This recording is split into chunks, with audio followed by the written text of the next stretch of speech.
नमस्कार दोस्तों, target with Mrityunjay के यूट्यूब चैनल में आपका स्वागत है। दोस्तों, हम लोग जो इतिहास के प्राचीन इतिहास के सेगमेंट पे चर्चा कर रहे हैं, उसमें पहला चैप्टर का चर्चा कर रहे हैं, इतिहास जानने के स्रोत। उसमें हम लोग वैदिक साहित्य की चर्चा कर चुके थे। अब हम लोग बौद्ध साहित्य की चर्चा कर चुके हैं, जिसमें 2 वीडियो ऑलरेडी हो चुके हैं। दोनों के लिंक नीचे डिस्क्रिप्शन में आपको प्रोवाइड करा दिए गए हैं। जिन लोगों ने नहीं देखा है वो देख सकते हैं। दोस्तों, इससे पिछली वीडियो में सबसे पहले हम लोगों ने चर्चा की थी कि त्रिपिटक कौन कौन से हैं, सूत्र पिटक, विनय पिटक और विधम पिटक से क्या क्या प्रश्न पूछे गए हैं। दूसरे वीडियो में दोस्तों हम लोगों ने जो पाली बौद्ध साहित्य से उनसे संबंधित प्रश्नों का पोस्टमार्टम किया था, वो भी खत्म हो गया। अब हम लोग चर्चा करेंगे संस्कृत में जो बौद्ध साहित्य हैं, धर्म सिद्धांतर बौद्ध साहित्य हैं, उनसे संबंधित क्या क्या प्रश्न पूछे जा चुके हैं और ये कौन कौन से बौद्ध साहित्य हैं, राइटर हैं, सबकी चर्चा करेंगे। दोस्तों, यहाँ यूट्यूब चैनल उन लोगों के लिए बेसिकली बनाया गया है जो लोग कोचिंग वगैरह नहीं कर सकते हैं। तो इस यूट्यूब चैनल से जुड़ के आप लोगों का पूरा सिलेबस इस पर कंप्लीट कराया जाएगा विद डेप्थ। और जहाँ तक एक भी क्वेश्चन आपका बाहर नहीं जाएगा। जिस भी टॉपिक की चर्चा की जाती है उस टॉपिक से रिलेटेड चपरासी, खलासी, assistant professor, UGC net, TGT, PGT सभी जितने भी आज तक प्रश्न आए हैं उस टॉपिक से रिलेटेड उन प्रश्नों का यही पोस्टमार्टम किया जाता है। दोस्तों, आपका ज़्यादा टाइम ना लेते हुए सीधे सीधे अब आते हैं टॉपिक पे। तो दोस्तों, हम लोग पिछली वीडियो में पाली बौद्ध साहित्य पे चर्चा कर चुके थे। तो दोस्तों, अब हम लोगों ने देखना है कि संस्कृत के जो बौद्ध साहित्य हैं उनमें वो कौन कौन से हैं और कितने कितने लिखे हैं। दोस्तों, इसमें सीधे क्लीन बोल्ड होल वाले क्वेश्चन आगे निकलेंगे। तो आपको याद रखना है कि पाली के अतिरिक्त संस्कृत या बौद्ध संस्कृत में भी बौद्ध साहित्यों की उत्कृष्टता परंपरा रही है। संस्कृत में भी और बौद्ध संस्कृत में भी। तो बौद्ध संस्कृत दोस्तों किसे कहते हैं? ये संस्कृत और प्राकृत को संयुक्त रूप होता है। मतलब बौद्ध संस्कृत दोस्तों क्या है? संस्कृत और प्राकृत को मिला दो, जो दोनों का संयुक्त रूप प्रयोग जहाँ हो उसे कहते हैं बौद्ध संस्कृत। दोस्तों, आपको ये भी याद रखना है कि किस मत के उदय के साथ बौद्ध रचनाओं के सृजन के लिए संस्कृत का उपयोग बढ़ने लगा। तो दोस्तों, महायान महायान और हीनयान कैसे 2 शाखाएं बटी बौद्ध धर्म की। जब हम लोग बौद्ध आंदोलन पढ़ेंगे या बौद्ध धर्म पढ़ेंगे तो हम लोग मतलब इसकी चर्चा करेंगे। यहाँ पे हम लोग क्या चर्चा कर रहे हैं? बौद्ध साहित्य। तो आप लोग ये भी याद रखना है, ये प्रश्न दोस्तों को याद रखना है कि किस मत के उदय के साथ बौद्ध रचनाओं के सृजन के लिए संस्कृत का प्रयोग बढ़ने लगा। तो महायान। अब दोस्तों, हम लोगों के चलते हैं क्लीन बोल्ड होने वाले क्वेश्चन। दोस्तों, आपको याद रखना है कि किस महानेतर बौद्ध संप्रदाय के धार्मिक सिद्धांत का संकलन संस्कृत में हुआ। ये क्वेश्चन सीधे सीधे दोस्तों पूछा जा चुका है। तो दोस्तों, इसका आंसर है सर्वस्तिवाद।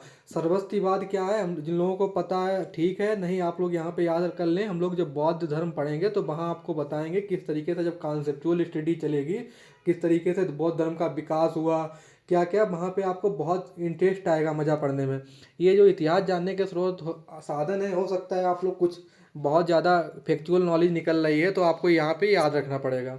तो दोस्तों, संस्कृत के प्राचीन रचनाएं कौन कौन सी हैं?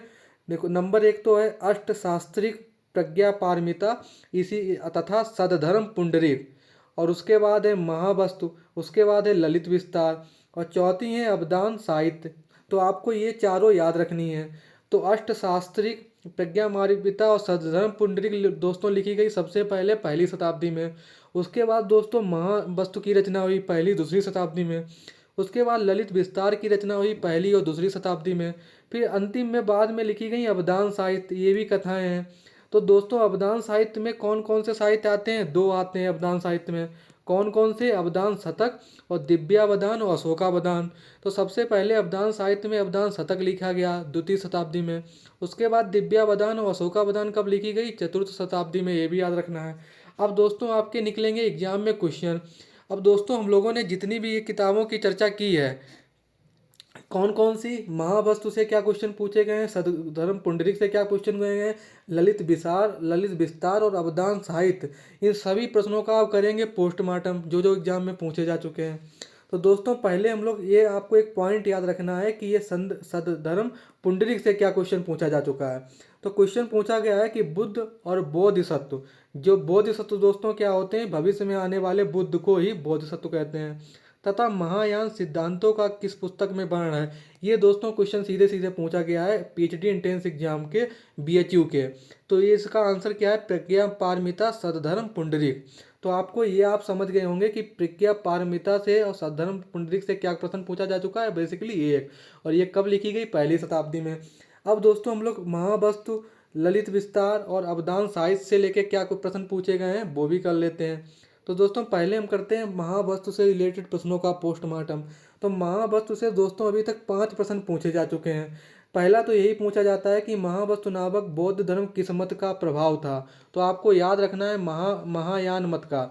महायान मत का किस पर प्रभाव था? महावस्तु। महावस्तु क्या है दोस्तों? किताब का नाम है, आपको लेखक मत समझ लेना। और दूसरा प्रश्न महावस्तु किताब से रिलेटेड पूछा गया है कि किस बौद्ध साहित्य में हीनयान और महायान के मध्य सेतु या पुल बताया गया है। दोस्तों इसका भी आंसर महावस्तु है। दोस्तों आपको ये भी याद रखना है कि किस पुस्तक में बुद्ध के जीवन कथा का धार्मिक संस्करण उपलब्ध है। तो ये भी दोस्तों महावस्तु है।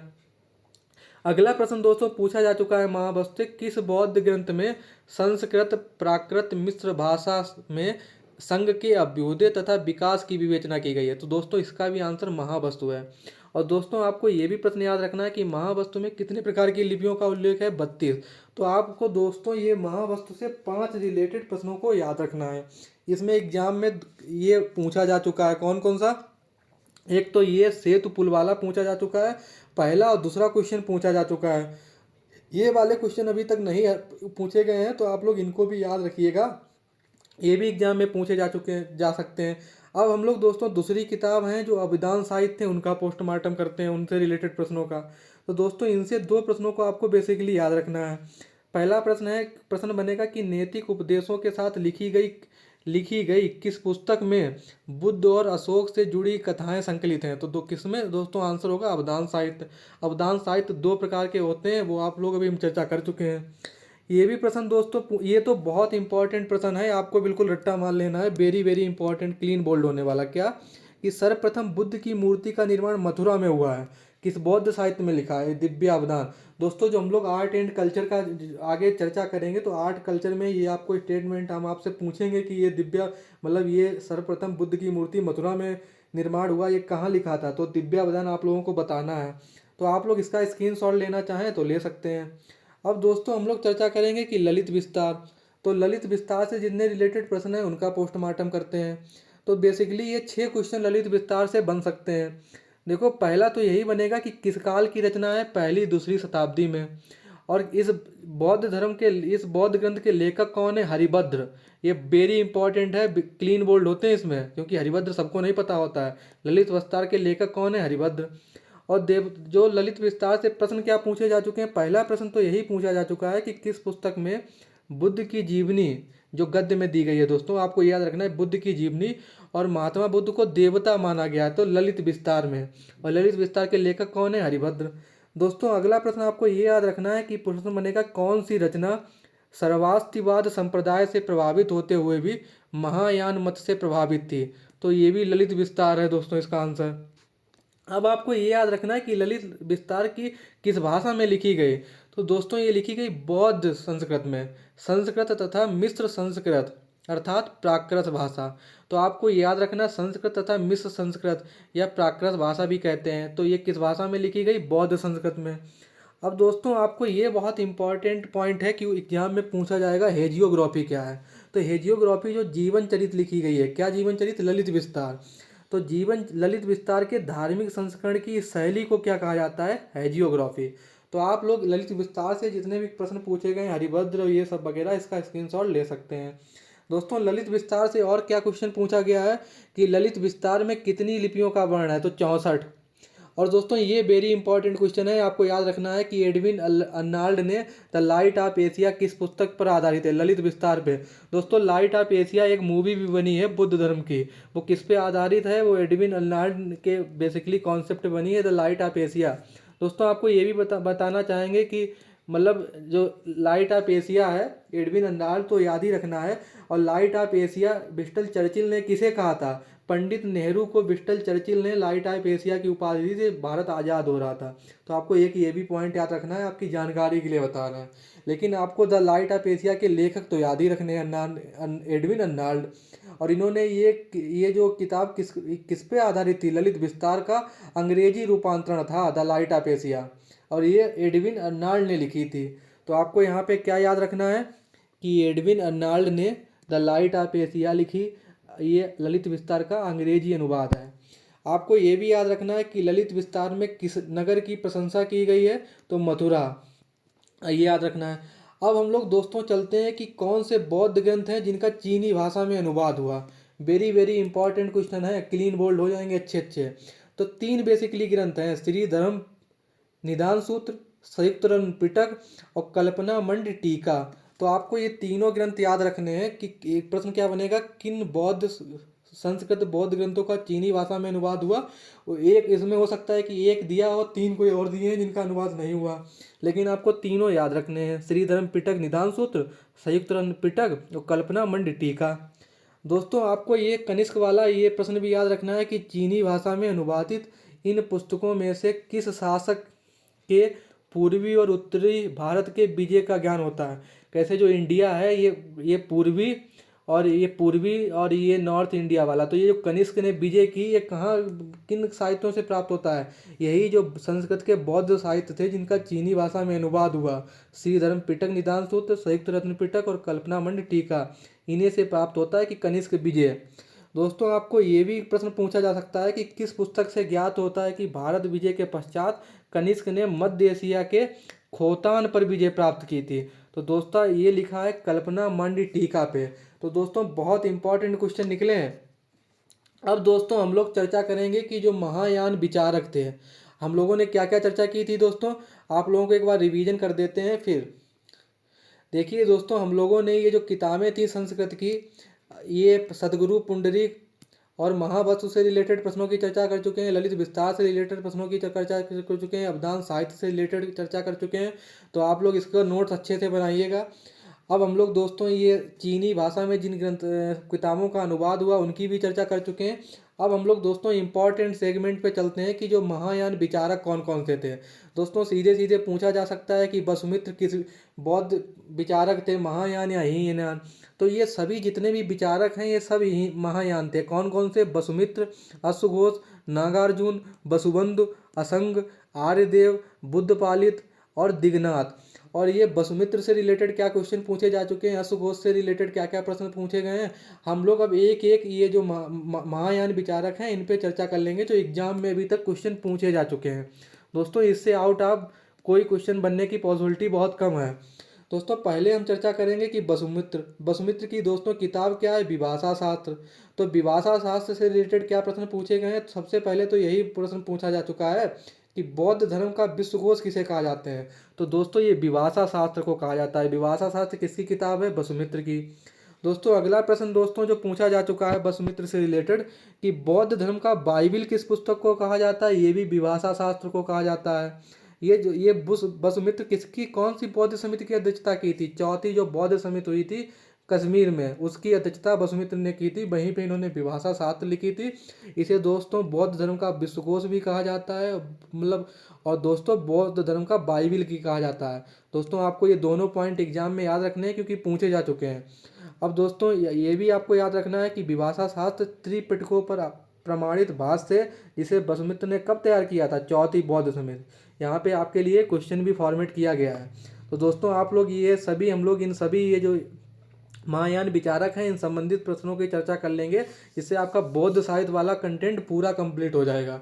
तो वसुमित्र से रिलेटेड ये तीनों क्वेश्चन आपको याद रखने हैं। अब हम लोग दोस्तों चलते हैं कि नागार्जुन से क्या क्या प्रश्न पूछे गए। नागार्जुन से बेसिकली ये 6 क्वेश्चन पूछे गए हैं। पहला क्वेश्चन यही पूछा जाता है कि महायान धर्म के मूलगत विचारों का निर्माण किसने किया। तो दोस्तों इसका कई ऑप्शन होंगे, उसमें नागार्जुन आपको टिक मानना है। दोस्तों ये तो वेरी वेरी इंपॉर्टेंट क्वेश्चन है कि नागार्जुन किस दर्शन के प्रमुख आचार्य थे। तो दोस्तों याद रखना है कि माध्यमिक दर्शन के।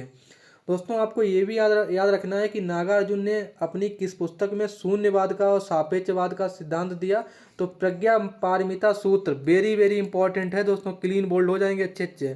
तो आप लोगों को नागार्जुन का ये जो शून्यवाद और सापेक्षवाद का सिद्धांत है ये आपको याद रखना है। दोस्तों बहुत लोग यहाँ पे एक क्वेश्चन आपको बताना चाहेंगे जानकारी के लिए। एक क्वेश्चन आता है कि आइंस्टीन को नोबेल प्राइज किसके लिए मिला था। तो बहुत लोग सापेक्षवाद या शून्यवाद उन्होंने जो सिद्धांत दिया था आइंस्टीन ने उस पे लगा देते हैं। आप लोग बताइएगा जिन लोगों को पता हो कि आइंस्टीन को किस लिए नोबेल प्राइज़ मिला था, तो उसका कमेंट करके बताएं। और जिन लोगों को जानना चाहते हैं वो कमेंट करके पूछ सकते हैं। अगला दोस्तों ये भी पूछा जाता है कि भारत का आइंस्टीन किसे कहा जाता है? नागार्जुन को। ये सब इंपॉर्टेंट क्वेश्चन है, पूछे जा चुके हैं। किसकी तुलना मार्टिन लूथर से की जाती है? ये भी नागार्जुन इसका आंसर होगा। नागार्जुन के विषय में विस्तृत जानकारी किस स्तूप से मिलती है? क्लीन बोल्ड होने वाला क्वेश्चन है दोस्तों। जगह पेट स्तूप से मिलती है। तो दोस्तों ये आपको नागार्जुन से 6 प्रश्न आपको याद रखने हैं कि इन्होंने ये शून्यवाद, सापेक्षवाद, आइंस्टीन, मार्टिन लूथर कहा जाता है, स्तूप है, जगह पेट। तो आपको इसका स्क्रीनशॉट लेना चाहें ले सकते हैं। दोस्तों अब हम लोग चलते हैं कि एक नागार्जुन का प्रश्न और है कि किस चीनी यात्री ने नागार्जुन को संसार के 4 मार्गदर्शक शक्तियों में से एक बताया है? हुएन ये दोस्तों जो यूपीएससी सिविल सर्विस वाला घटना चक्र है उसमें भी दिया है, क्योंकि ये कई बार पूछा जा चुका है। अब दोस्तों हम लोग अश्व घोष से रिलेटेड प्रश्नों का पोस्टमार्टम करते हैं। तो इनका जन्म दोस्तों कहाँ हुआ? पुरोहित कुल में। जन्म स्थान दोस्तों कहाँ है? अयोध्या या साकेत, कहीं कहीं पाटलिपुत्र भी लिखा होता है। माता इनकी थी सुवर्णाक्षी। उपाधि इनकी दोस्तों दो हैं अश्व घोष की, महापंडित और महाबादिन। उपनाम दोस्तों इनके आपको याद रखने हैं। भारत का मिल्टन किसे कहा जाता है? यही प्रश्न बनेगा कि भारत का मिल्टन निम्नलिखित कहा जाता है। तो किसे? अश्वघोष को। गेटे भी भारत का कहा जाता है। भारत का वाल्टेयर भी अश्वघोष को कहा जाता है। और ये आपको बहुत ही याद ही रखना है बिल्कुल, संस्कृत भाषा का पहला कवि कौन है? अश्वघोष। आपको ये याद रखना है, वेरी वेरी इंपॉर्टेंट है, क्लीन बोल्ड हो जाएंगे जैसे ही पूछा जाएगा संस्कृत भाषा का पहला कवि। तो अश्वघोष याद रखना है। अश्वघोष से रिलेटेड आपको कुछ इंटरेस्टिंग महत्वपूर्ण फैक्ट बताते हैं। जैसे अश्वघोष दोस्तों क्या करते थे? ये बुद्ध के यशगान करते हुए, बीड़ा बजाते हुए देश भ्रमण इन्होंने किया और बौद्ध धर्म का प्रचार किया। बीड़ा बजाते हुए देश में घूमे और बौद्ध धर्म का प्रचार किया। युवावस्था में ही यह एक गायक, अभिनेता, संगीतकार, नाटककार और महाकवि के रूप में प्रसिद्ध हो चुके थे। ये अश्वघोष की उपलब्धियां हैं। अश्वघोष दोस्तों किसके दरबार में रहते थे? तो दोस्तों जो अश्वघोष थे ये कनिष्क के राजकवि, गुरु और महान दार्शनिक थे। तो अश्वघोष से रिलेटेड इतने ही आपको, ये भारत का मिल्टन, गेल्टेयर, संस्कृत भाषा का पहले कवि, और ये होयन सिंह वाला स्टेटमेंट आप लोग अपने नोट्स में नोट कर लीजिएगा। अब दोस्तों अश्वघोष ने कौन कौन सी किताबें लिखी? बेसिकली इन्होंने 6 किताबें बेसिकली लिखी। पहली किताब है वज्रसूच, इसी को ही वज्रसूचिका पशुनिषद कहते हैं। दूसरी है बुद्ध चरित, तीसरी है गंडी स्रोत, चौथी है सोदरानंद, पांचवी है सूत्रालंकार या इसे कल्पना मंडी टीका कहते हैं, पांचवी है सारीपुत्र प्रकरण, छठी है राष्ट्रपाल। तो नंबर 1 जो पहली अश्वघोष की किताब है, इसमें ये वज्रसूच में क्या दिया है? जाति प्रथा और वर्ण व्यवस्था का खंडन करने के लिए इनकी रचना की थी इन्होंने। और बुद्ध चरित में क्या है? यह पहली और दूसरी शताब्दी रचित बौद्ध साहित्य है। और इन लिटरेचर से रिलेटेड जब हम लोग अभी आगे बढ़ेंगे तो उसमें आपको बहुत इंटरेस्टिंग मतलब महत्वपूर्ण और मज़ेदार कहानियाँ आपको सुनाएंगे इन किताबों से रिलेटेड। और आपको ये राष्ट्रपाल दोस्तों कब लिखी गई है? ये अश्वघोष द्वारा रचित नाटक है। एग्जाम में आएगा कि राष्ट्रपाल क्या है, तो आपको आंसर मानना है नाटक। किसने लिखा? अश्वघोष ने। दोस्तों आपको ये इंपॉर्टेंट प्रश्न याद रखना है कि अश्वघोष के किस ग्रंथ को उपनिषदीय कोटि को माना जाता है? तो वज्रसूच। आपको ये वेरी इंपॉर्टेंट क्वेश्चन है, आप लोग इसको याद रखिएगा। अब दोस्तों आपको ये भी याद रखना है कि अश्वघोष का पहला काव्य कौन सा है? तो दोस्तों सौदरानंद, आपको ये याद रखना है। अब दोस्तों आपको ये भी अश्वघोष से रिलेटेड फैक्ट याद रखना है कि अश्वघोष को किस महाकाव्य में महात्मा बुद्ध के जीवन चरित्र का विस्तृत वर्णन किया है? मतलब अश्वघोष ने किस अपने महाकाव्य में महात्मा बुद्ध के जीवन चरित्र का मतलब इनके लाइफ के बारे में विस्तृत रूप से बताया? तो बुद्ध चरित्र। ये हम लोगों ने यहाँ पे चर्चा की थी, बुद्ध चरित्र 2nd नंबर पे, पहली दूसरी शताब्दी में इन्होंने लिखी थी। तो ये अश्वघोष से रिलेटेड जितनी भी इन्होंने किताबें लिखी, जो जो प्रश्न पूछे गए हैं या जो बन सकते हैं, उनकी भी चर्चा हो गई। अब आगे ये हम लोग चर्चा कर चुके हैं जीवन चरित्र वाला। दोस्तों ये आपको इम्पॉर्टेंट है कि सोदरानंद जो किताब है अश्वघोष में इन्होंने क्या वर्णन किया है? तो जो सोदरानंद क्या है? सोदरा बुद्ध के सौतेले भाई नंद और उनकी पत्नी थी सुंदरी। तो सौंदरानंद, तो नंद क्या है? इनके सौतेले भाई बुद्ध के, और सुंदरी ये नंद, ये जो सौंदरा है इन्हीं से सुंदरी। तो आप ऐसा याद रखिए कि जो सौदरानंद है सुंदरी प्लस नंद, तो सुंदरी इनकी पत्नी थी और उनके सौतेले भाई का नंद का था, इन्हीं का वर्ण है। तो ये तो आप यहाँ पे यही याद रखिए कि सोदरानंद में अश्वघोष ने बुद्ध के सौतेले भाई नंद और उनकी पत्नी का वर्णन किया है। इनका नाम सुंदरी था। और ये क्या मैटर हुआ, क्या घटनाक्रम था, क्या था ये सोदरानंद, क्या प्रकरण था। जब हम लोग बौद्ध साहित्य मतलब बौद्ध धर्म पढ़ेंगे तो आपको मज़ेदार कहानी इस पर सुनाएंगे। अब दोस्तों आपको ये भी याद रखना है कि जो सारीपुत्र प्रकरण एक नाटक है अश्वघोष का, इसमें सारीपुत्र और मोद गलायन की धर्म परिवर्तन की कहानी है। बहुत इंपॉर्टेंट फैक्ट है ये, मतलब अच्छे अच्छे क्लीन बोल्ड होंगे। सारीपुत्र प्रकरण एक जो ना पहले तो यही बनेगा, सारीपुत्र प्रकरण क्या है, एक नाटक है। इसमें सारीपुत्र और मोद गलायन के धर्म परिवर्तन की कहानी है, ये भी आपको याद रखना है। अब दोस्तों आपको ये याद रखना है कि अश्वघोष जन्म से तो ब्राह्मण थे, लेकिन पाटलिपुत्र के अशोकाराम विहार में 10 वर्ष रहकर इन्होंने बौद्ध और यवन दर्शन का ज्ञान प्राप्त किया था। थे ये ब्राह्मण, लेकिन बौद्ध बौद्ध और यवन दर्शन का इन्होंने ज्ञान भी प्राप्त किया। अब दोस्तों हम लोग चर्चा करते हैं आर्य मंजूश्री मूलकल्प। ये आर्य मंजूश्री मूलकल्प से लगातार क्वेश्चन कई बार पूछे जा चुके हैं। तो दोस्तों पहला प्रश्न यही है कि इनकी रचना कब हुई।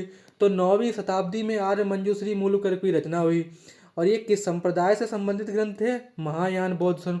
ये सीधे सीधे दोस्तों प्रश्न बनेंगे वन लाइनर टाइप के, उसमें कई ऑप्शन दिया होगा। तो ये किस संप्रदाय से रिलेटेड थी, महायान बौद्ध ग्रंथ से। अगला प्रश्न आर्य मंजूश्री मूलकल्प से क्या बनेगा, इस ग्रंथ के प्रति तिब्बत से भारत कौन लेके आया था। मतलब इस ग्रंथ की जो प्रति थी, मतलब फोटो जीरोक्स तरीके के मान सकते हो, कि तिब्बत से भारत कौन लाया था आर्य मंजूश्री मूलकल्प का। तो राहुल सांस्कृत्यायन।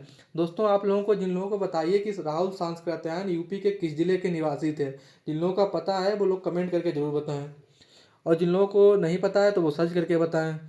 दोस्तों आप अगला जो प्रश्न बना है कि आर्य मंजूश्री मूलकल्प का अंग्रेजी में अनुवाद किसने किया। तो दोस्तों ये केपी जायसवाल ने किया है। बहुत इंपॉर्टेंट फैक्ट है कि आर्य मंजूश्री मूलकल्प का अंग्रेजी में अनुवाद किसने किया, केपी जायसवाल ने। दोस्तों आपको ये भी याद रखना है कि 1925 में इसे किसने प्रकाशित किया। तो गणपति शास्त्री ने। ये भी आपको गणपति शास्त्री का भी नाम याद रखना है। दोस्तों अगला आर्य मंजूश्री मूलकल्प से याद रखना है कि किस पुस्तक में बौद्ध दृष्टिकोण से गुप्त शासकों का वर्णन मिलता है। मतलब जो गुप्त शासक थे उनका बौद्ध एंगल से जो उनका वर्णन किया गया है आर्य मंजूश्री मूलकल्प। क्यों, क्योंकि ये 9वीं शताब्दी में लिखी गई है।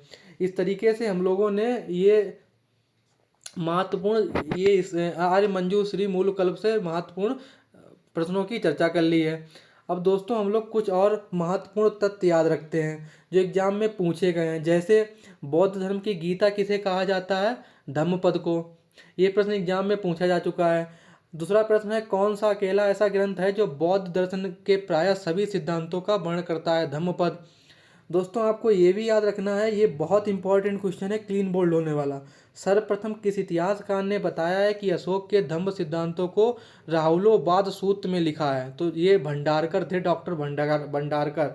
उन्होंने ये बताया था कि अशोक के जो धम्म सिद्धांत हैं वो राहुलोवाद सूत्र में से लिखा गया है।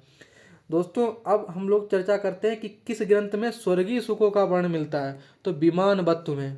ये आपको विमान वत्तु वाला भी याद रखना है। और अशोक के दिव्य नाटकों का स्रोत क्या है, ये भी दोस्तों विमान वत्तु है। ये दोस्तों वन लाइनर प्रश्न है, आपको सीधे सीधे याद रखना है। जो लोग बुद्धिस्ट जैना गांधी एंड पीस से यूजीसी नेट का एग्जाम देना है उनके लिए तो बहुत ब्रह्मास्त्र वीडियो है ये। दोस्तों आपको कुछ और इंटरेस्टिंग पॉइंट याद मतलब देखने हैं कि बौद्ध साहित्य, बौद्ध धर्म के इतिहास, बौद्ध सिद्धांतों, बौद्ध संगीति और अशोक जैसे संरक्षक शासकों के वर्णन के साथ साथ अपने समय के समाज, राजनीति और अर्थव्यवस्था के विभिन्न पहलुओं का भी व्याख्या करने में सक्षम है। आपको ये भी याद रखना कि जो बौद्ध साहित्य हैं ये बौद्ध धर्म का इतिहास, बौद्ध सिद्धांतों, बौद्ध संगीत, अशोक जैसे संरक्षक शासकों के वर्णन के साथ साथ अशोक के समय कैसा समाज था, राजनीति कैसी थी, अर्थव्यवस्था थी, ये सभी पहलुओं की व्याख्या करते हैं कौन, बौद्ध साहित्य। और दोस्तों इनके साथ यह प्राचीन भारतीय अतीत को देखने के लिए ब्राह्मणेतर झरोका भी उपलब्ध कराते हैं कौन, बौद्ध साहित्य। तो आप लोगों ने ये बौद्ध साहित्य से रिलेटेड क्या क्या हम लोगों ने चर्चा की, ये हम लोग देख लेते हैं एक बार। हम लोगों ने पहले तो यही जाना कि संस्कृत के ये कौन कौन सी शैली में लिखे गए महायान, संस्कृत की प्रमुख रचनाएं देखी, महावस्तु, ललित विस्तार, इनसे क्या क्या प्रश्न पूछे गए हैं वो चर्चा की। और हम लोगों ने महायान विचारक कौन थे उनकी चर्चा की। और वसुमित्र, अश्वघोष और नागार्जुन, इनसे क्या क्या प्रश्न पूछे गए हैं उनकी चर्चा की। और जो आर्य मंजूश्री मूल कल्प कौन थी, कब लिखी गई, क्या क्या प्रश्न पूछे गए हैं उनकी चर्चा की। अन्य कुछ महत्वपूर्ण फैक्टों की चर्चा की। अब दोस्तों हम लोगों का बौद्ध साहित्य कंप्लीट हो गया है। अगर जिन लोगों को ये सभी प्रश्न अच्छे लगे हो तो ज़्यादा से ज़्यादा इस वीडियो को शेयर करें। और जिन लोगों ने चैनल को नहीं सब्सक्राइब किया है वो सब्सक्राइब कर लें। और जिन जो अपने फ्रेंड सर्किल में इस चैनल को मतलब सजेस्ट करें। और आप लोग बताएं कि इस चैनल पे इतिहास के संपूर्ण पाठ्यक्रम की चर्चा होगी और विद डेप्थ, उससे बाहर कोई प्रश्न बनने की बहुत पॉसिबिलिटी भी कम है। दोस्तों अगले वीडियो में हम लोग अब चर्चा करेंगे जैन साहित्य में। बौद्ध साहित्य के हम लोगों के तीनों वीडियो कंप्लीट हो गए हैं, लेक्चर कंप्लीट हो गया, कंटेंट कंप्लीट हो गया। अब हम लोग अगले वीडियो में जैन साहित्य पे लेके आपसे चर्चा करते हैं। थैंक यू दोस्तों, फिर मिलेंगे।